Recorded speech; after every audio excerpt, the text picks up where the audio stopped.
Halo semua, selamat datang di kuliah Ethical Hacking and Penetration Testing. Kali ini kita akan pelajari tentang Social Engineering. Ini outline-nya, kita akan lihat konsep Social Engineering, kemudian teknik-teknik pada Social Engineering, kemudian countermeasures-nya, cara mengatasinya. Ini adalah konsepnya, kita akan lihat nanti apakah ini masuk dengan Social Engineering, kemudian sasaran dari Social Engineering, kemudian perilaku yang rentan terhadap social engineering, kemudian kenapa social engineering efektif, kemudian tahapan social engineering. Social engineering bisa bermakna lain di tempat lain, seperti nama dalam pemerintahan, dalam kehidupan sosial sehari-hari di dunia nyata, bukan di dunia cyber, itu bisa bermakna berbeda.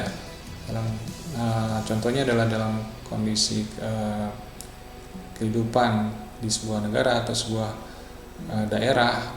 Nah, itu social engineering bisa bermakna bagaimana meningkatkan kehidupan sosial masyarakat di sebuah daerah atau sebuah negara. Atau bisa juga dalam konteks bagaimana menjatuhkan sebuah pemerintahan, itu bisa juga terkait dengan social engineering. Namun di sini yang akan terkait dengan keamanan di dunia cyber, social engineering berarti adalah sebuah seni atau teknik untuk meyakinkan seseorang untuk memberikan informasi rahasia yang dimilikinya. Jadi seni tipu daya atau tipu muslihat, atau sering juga disebut dengan human hacking. Hacking into a person to steal valuable information. Jadi untuk mendapatkan informasi, kita melakukan hacking kepada manusia. Contohnya adalah dengan cara pemaksaan seperti yang terdapat pada film Terminator. Ini contohnya ya, analoginya bahwa di Terminator itu ada pemaksaan, give me your wifi password if you want to live. Dipaksa orang memberikan informasinya, itu termasuk dalam social engineering. Atau dengan cara melakukan interview seperti yang dilakukan oleh Patrick Jane pada film Mentalist, pada saat menginterview seorang saksi ataupun seorang tersangka. Nah, kemudian ada juga yang dilakukan oleh Frank Abagnale dalam film Catch Me If You Can, melakukan juga social engineering, menyamar sebagai seorang pilot untuk mendapatkan keuntungan secara ekonomi. Kemudian juga yang dapat juga dilakukan secara berkelompok seperti yang dilakukan pada Ocean's 8, yang dilakukan oleh sekelompok wanita untuk melakukan pencurian berlian gitu ya, dalam film tersebut. Jadi ini termasuk social engineering. Nah, apa yang diinginkan oleh seseorang yang melakukan social engineering adalah informasi, baik itu informasi rahasia maupun informasi yang bersifat umum. Nah, informasi rahasia contohnya adalah data pribadi, informasi keuangan, data kartu kredit, data asuransi kesehatan, dan lain-lain. Juga informasi yang bersifat umum, contohnya adalah nama binatang, peliharaan, asal-usul, tempat yang pernah dikunjungi, kemudian umur, status pernikahan, dan lain-lain. Ini informasi-informasi yang akan diambil atau dicari oleh seorang yang melakukan social engineering, karena informasi-informasi ini akan bermanfaat dalam melakukan serangan-serangan cyber. Nah, ini contoh informasi, kegunaan dari informasi yang tadi sudah saya sebutkan, baik itu yang bersifat rahasia maupun yang bersifat umum. Jadi contohnya dalam melakukan reset password jika lupa password. Jadi pertanyaan rahasia yang harus dijawab, contohnya adalah what is the name of your first pet? Kemudian what is your maiden name? When was your father born? Where were you born? Nah, ini informasi-informasi ini bagi seseorang itu bisa bersifat sebuah informasi rahasia maupun juga bisa juga bersifat publik ya, umum. Jadi terkadang seseorang menampilkan informasi ini di sosial media seperti Facebook dan lain-lain. Nah, informasi-informasi ini jika diperoleh oleh seseorang yang ingin melakukan social engineering, contohnya dalam melakukan riset password, itu dia bisa menggunakan informasi ini. Nah, ini contoh sederhana dari penggunaan informasi-informasi sebelumnya. yang dapat diperoleh melalui social engineering. Nah, perilaku yang rentan terhadap social engineering adalah pertama, mudah percaya. Jadi ketika seseorang datang mengaku-ngaku sebagai pihak yang berotoritas, seperti mamanya dari pemerintahan, dari polisi gitu ya, dari pemelihara jaringan gitu ya, itu tidak diselidiki dulu apakah benar pihak-pihak tersebut adalah benar berasal dari instansi yang sebenarnya.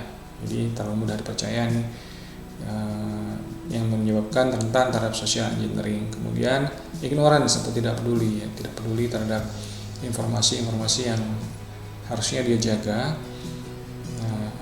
Ini juga menyebabkan rentan ya, ignorance atau tidak peduli terhadap keamanan gitu contohnya. Ignorance ini adalah suatu perilaku yang rentan, jadi jangan bersikap ignorance, perhatikan dan memberi empati terhadap sesuatu. Kemudian takut kehilangan, ini juga perilaku yang rentan. Jadi takut kehilangan namanya di kehilangan uang gitu ya, kehilangan kendaraan gitu. Jadi ketika diinformasikan, Pak, itu mobilnya dicongkel orang gitu ya, langsung percaya gitu kan, langsung karena takut dan langsung panik, dan akhirnya ketika dibohongin dia percaya saja. Mari saya bantu gini gitu. Maka percaya saja gitu. Ini yang seharusnya tidak dilakukan gitu ya. Jadi takut kehilangan, memang takut kehilangan biasa, cuma jangan berlebihan gitu, jangan panik, dan harus tetap tenang. Kemudian tamak juga merupakan perilaku yang rentan terhadap social engineering. Contohnya adalah ketika mendapatkan informasi dari seseorang menyatakan Bapak memenangkan undian mendapatkan mobil sebanyak 1 unit, mobil mewah seperti itu ya, dan kemudian pihak yang diinformasikan dapat langsung percaya, oh ya terima kasih gitu kan. Dan kemudian kalau mau ambil mobilnya harus store pajaknya dulu atau store dulu biaya administrasi atau apapun. Nah, silakan dikirim ke nomor rekening sekian untuk memastikan bahwa Bapak bersedia menerima hadiah tersebut. Nah, orang yang percaya dan tamak, ya berharap ini memang dapat menang gitu ya, langsung mentransfer uang yang diminta. Nah, ini juga harus dihati-hati, harus dicek, selalu lakukan check and recheck.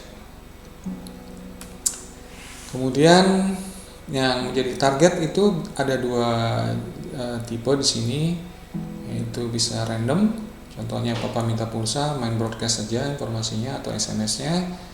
Nah, siapapun nanti yang terkena gitu ya, bisa tidak spesifik, jadi siapapun bisa kena ini. Kemudian scam email atau telepon gitu ya, random dari nomor tertentu diambil secara random. Kemudian spesifik. Nah, spesifik ini merupakan target yang khusus, bisa seseorang ataupun sebuah perusahaan tertentu. Jadi namanya targetnya udah jelas nih, tengahnya seorang sebuah direktur perusahaan mungkin ya, yang ini jadi korban ya, besar yang menjadi target dari social engineering.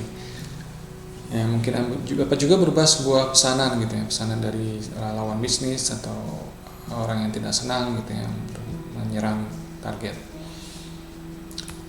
Baik, nah kenapa social engineering efektif? Jadi prinsip keamanan itu adalah kekuatan dari keamanan sebuah sistem terletak pada bagian atau komponen yang paling lemah. Kalau kita lihat gambar sebuah rantai seperti ini, kekuatan dari sebuah rantai ini adalah terdapat pada cincin yang paling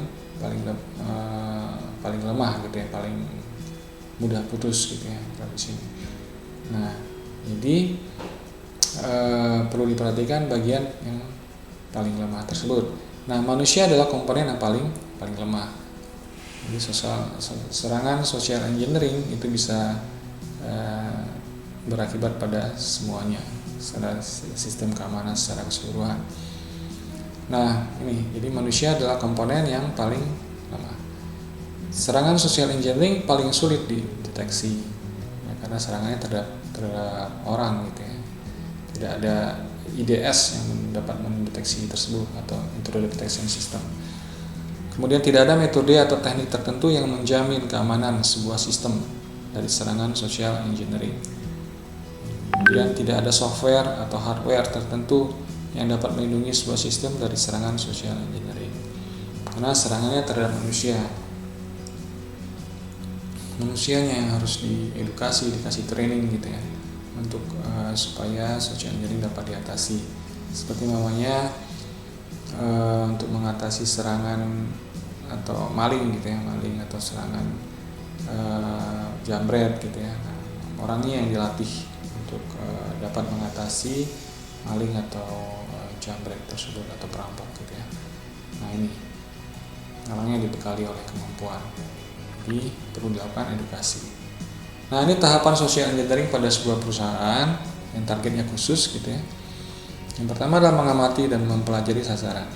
Jadi dipelajari dulu seperti yang kita pelajari pada etika hacking dan penetration testing. Kita pelajari mulai dari reconnaissance, memahami, memantau dulu sistem dari target, mengamati baru melakukan serangan. Nah, mengamati dan mempelajari sasaran itu bisa dilakukan dengan melakukan dumpster diving, mengumpulkan sampah dari perusahaan tersebut. Kemudian dari situ diambil informasi-informasi yang terdapat di dalamnya seperti namanya dokumen-dokumen ataupun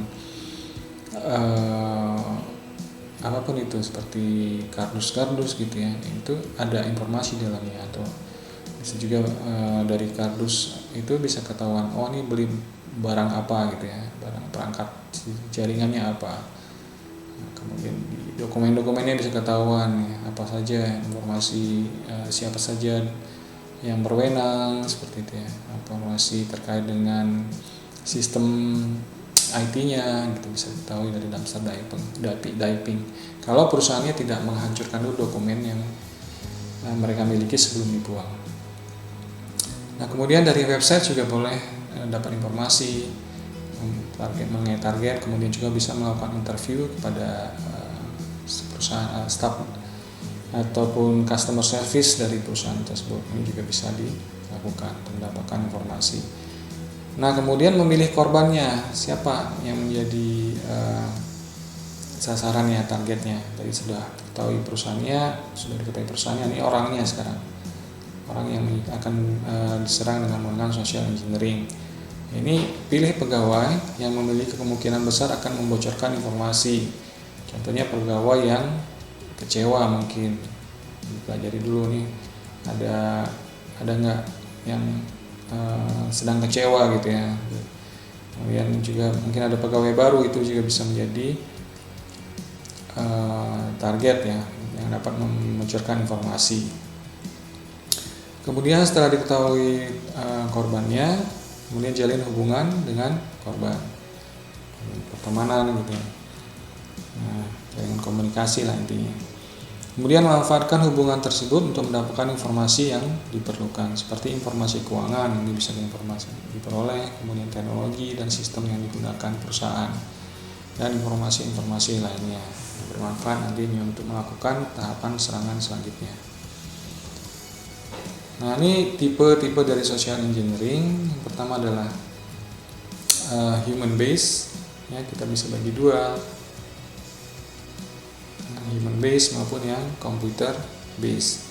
Human base murni yang terlibat adalah manusia, jadi interaksi antar manusia. Computer base itu menggunakan sarana komputer dan sistem internet. Kemudian ada juga yang advanced social engineering. Advanced ini dikaitkan dengan serangan lain, jadi dia social engineering tidak berdiri sendiri, tapi dia kaitkan juga dengan serangan-serangan cyber lainnya seperti web spoofing maupun C-search, cross-site request forgery, kemudian maupun malware ya, menggunakan flash disk drop maupun yang lain-lainnya lewat email dan lain-lainnya. Oke, ini 3 social engineering types. Nah, kemudian yang kita pelajari sekarang human based techniques, bagaimana melakukan social engineering menggunakan teknik berbasis manusia. Yang pertama adalah menggunakan impersonation. Itu menyamar sebagai pengguna. Penyamaran ya, masquerade atau menyamar sebagai pengguna, atau sebagai technical support, atau sebagai helpdesk atau pihak yang berwenang lainnya. Nah, ini bisa dilakukan menyamar gitu. Kemudian phishing, video phishing, voice atau VoIP phishing ini juga bisa dilakukan dengan menelepon seseorang, menyamar sebagai itu tadi pihak-pihak yang berwenang gitu ya. Nah, ya intinya impersonation atau penyamar, atau bisa juga menyamar dengan melakukan caller ID spoofing. Nah, ini mungkin tidak bisa di Indonesia ya, tapi di negara-negara lain, atau ini bisa juga menggunakan panggilan VoIP ya, VoIP. Karena di sini yang muncul, jadi ketika melakukan caller ID spoofing, yang muncul di handphone penerima itu adalah ID dari seseorang yang lain gitu ya, bukan ID dari yang attacker. Jadi namanya bisa menyamar sebagai teman akrabnya, atau dari kepolisian atau dari pemerintahan gitu yang terkenal, yang ini dari pihak yang berwenang gitu ya, ID-nya, padahal sebenarnya dari attacker. Nah, teknik human based lainnya adalah eavesdropping, itu menguping gitu ya, seperti dari gambar ini, melakukan coba mendengarkan pembicaraan di ruangan sebelahnya. Jadi mendengarkan bicara atau membaca pesan itu adalah eavesdropping. Oke, itu 2 teknik, impersonation dan eavesdropping. Nah, teknik lainnya adalah shoulder surfing. Seperti yang terlihat pada gambar ini, ketika seseorang memasukkan passwordnya, dia dari belakang mencoba mengintip apa yang diketikkan oleh seseorang yang sedang memasukkan passwordnya tersebut. Jadi amati apa yang diketikkan gitu ya. Nah, kemudian dumpster diving, ini termasuk yang human based techniques, itu mengambil informasi yang terdapat pada tong sampah gitu, yang sudah dibuang oleh perusahaan atau seseorang. Dari situ memperoleh informasi. Oke, kemudian teknik human based lainnya adalah reverse social engineering. Nah, reverse social engineering ini adalah cara yang sama seperti tadi impersonation, melakukan penyamaran. Namun sebelum melakukan penyamaran, dia melakukan sabotase dulu. Jadi sistemnya di shutdown dulu gitu ya, atau diganggu dulu sehingga si korban itu merasa terganggu dan meminta bantuan kepada pihak yang terkait gitu ya. Nah, pihak yang terkait ini adalah yang sedang melakukan social engineering. Jadi diganggu dulu, kemudian nanti yang terganggu akan meminta bantuan, dan dia yang minta bantuan inilah yang sebenarnya adalah seorang yang melakukan social engineering. Jadi dia akan datang dan menyamar sebagai pihak yang diminta bantuan tersebut, sehingga lebih mudah karena memang korban memang mengharapkan kehadiran dari si attacker gitu ya. Jadi melakukan sabotase atau mengganggu dulu, kemudian baru dia masuk karena memang sedang dibutuhkan.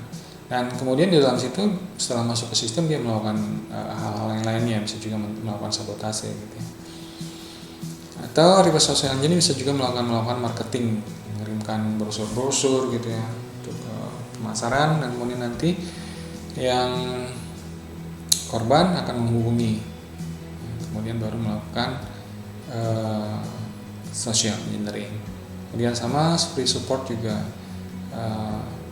jika memberikan bantuan gitu ya, bantuan terhadap suatu kebutuhan, satu gangguan mungkin yang diperoleh oleh si korban gitu ya. membutuhkan bantuan support. Seperti jaringannya, contoh jaringan dibikin terganggu dan kemudian si supportnya, technical supportnya datang untuk menyamar sebagai technical support untuk membantu menyelesaikan persoalan jaringan tersebut. Nah, ini human based technique reverse social engineering. Contohnya lagi ini adalah human based technique adalah phishing. Tadi sudah sebutkan video phishing. Kemudian yang contohnya mengambil one time password, kemudian mendapatkan menggunakan iming-iming hadiah gitu ya. Nah, ini bisa digunakan untuk melakukan social engineering. Oke.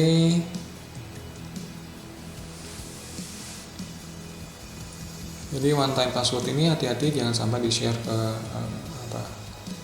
ke pengguna atau yang mengaku-ngaku dari perusahaan atau dari pihak penjual gitu ya. Ini hati-hati. Kemudian computer based techniques. Nah, ini bersifat lebih teknis dia dan menggunakan tentunya sarana komputer. Pertama adalah menggunakan fake websites, itu web spoofing. Jadi membuat website palsu yang mirip dengan aslinya. Korban akan diminta untuk login ke situs tersebut, kemudian sehingga penyerang bisa mendapatkan username dan password dari korban. Ya, seperti yang terjadi pada zaman dulu, klikbca.com itu dipalsukan, ya, sehingga orang menyangka itu adalah klikbca.com dan memasukkan username dan password gitu, sehingga seseorang yang membuat klikbca.com palsu tersebut dapat mendapatkan username dan passwordnya. Kemudian bisa juga menggunakan fake pop-up gitu ya, Windows pop-up yang muncul di depan real website, meminta masukkan kredensial, username dan password, seperti yang terdapat pada gambar ini. Ya, kemudian warning ya bisa berupa warning pop-up, window meminta login atau bisa yang lain-lainnya. Nah, ini biasanya di-trigger oleh trojans maupun virusnya, atau bisa juga di-trigger oleh cross-site scripting. Tapi lebih banyak memang disebabkan oleh trojan, virus gitu ya. Makanya kita harus install antivirus. Oke, kemudian ini hoax letters. Ini tidak mengakibatkan kerusakan maupun kehilangan informasi, hanya mengirimkan fake news gitu ya, seperti ini. Seperti gambar ini, fake news, kirim informasi yang tidak benar gitu. Kemudian chain letters menawarkan hadiah jika penerima meneruskan pesan tersebut ke sejumlah penerima lainnya. Nah, ini cuma untuk membanjiri saja nih, memberikan informasi yang tidak perlu sebenarnya. Kemudian, termasuk computer based techniques adalah instant chat messenger, gather personal information to crack users account.